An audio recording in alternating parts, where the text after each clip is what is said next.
अस्सलाम वालेकुम। मेरा नाम उज़्मा है और मैं कराची की रहने वाली हूँ और मेरी शादी जो है चुखंडी में हुई हुई चकवाल।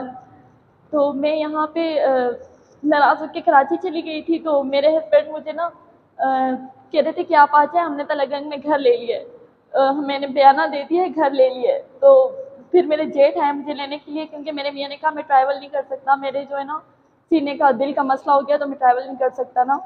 तो फिर मुझे ये किया कि झूठ बोल के मुझे बुलवाया गया, मेरे पास प्रूफ है, सारी वीडियोस हैं, सब कुछ है। फिर जो है मैं इनके साथ आ गई, इनके कहने पे जब मैं यहाँ आई तो मुझे कोई घर नहीं मिला, कुछ नहीं मिला। इन लोगों ने मुझे चुखंडी में रखा और काफ़ी मारा पीटा। 4 दिन पूरे मुझे, ईद के पहले दिन से लेकर अगले दिन तक, मतलब 4 दिन तक मुझे जो है ना इन लोगों ने बंद कर दिया घर में, ना खाना ना पीना, कुछ भी नहीं, सब कुछ जल बुझ गया। और मेरी एक छोटी सी बच्ची है,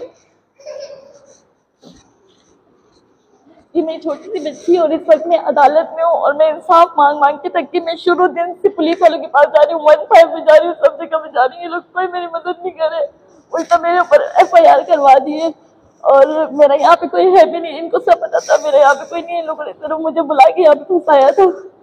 और मेरी बच्चियां छीनी में इन लोगों ने रास्ते में से। मैं आ रही थी कराची के लिए, मैं बहुत मुश्किल से ईद के चौथे दिन यहाँ से निकली हूँ। जब मैं निकली हूँ तो इन लोगों ने मेरी बच्चियां मुझसे छीन ली। मेरा जेठ था, मेरा मियाँ था और उनका जो बहनोई है, मेरा नंदोई, वो थे। इन लोगों ने मेरी बच्चियां मुझसे छीन ली और छीन के जो है ना मुझे एक वीरानी जगह में फेंक दिया, मेरी छोटी बच्ची के साथ। बगैर 3 बड़ी बच्चियां लेके चले गए, क्योंकि वो बच्चियों को सब पता है। तो अब मैं अदालत में आई हूँ बच्चियों से मिलने के लिए, ना मुझे बच्चियों से मिलवाया जा रहा है, ना कोई मतलब बात तक नहीं करवाई जा रही कि अगर वो बात करवाए तो मेरी बच्ची गवाही दे देगी कि इन लोगों ने मेरे ऊपर पेट्रोल डाला था, मुझे मारा पीटा था। मुझे मतलब इन लोगों ने बहुत ज्यादा तंग किया हुआ, सताया हुआ है और मेरे ऊपर ही उल्टा FIR करवाई है। खुदा के लिए मेरी मदद की जाए, जो मुझे देखे सुन रहे, खुदा के लिए मेरी मदद करें कि मैं आखिर क्या करूँ अकेली में यहाँ पे। मुझे समझ नहीं आ रहा मैं यहाँ पे क्या करूँ।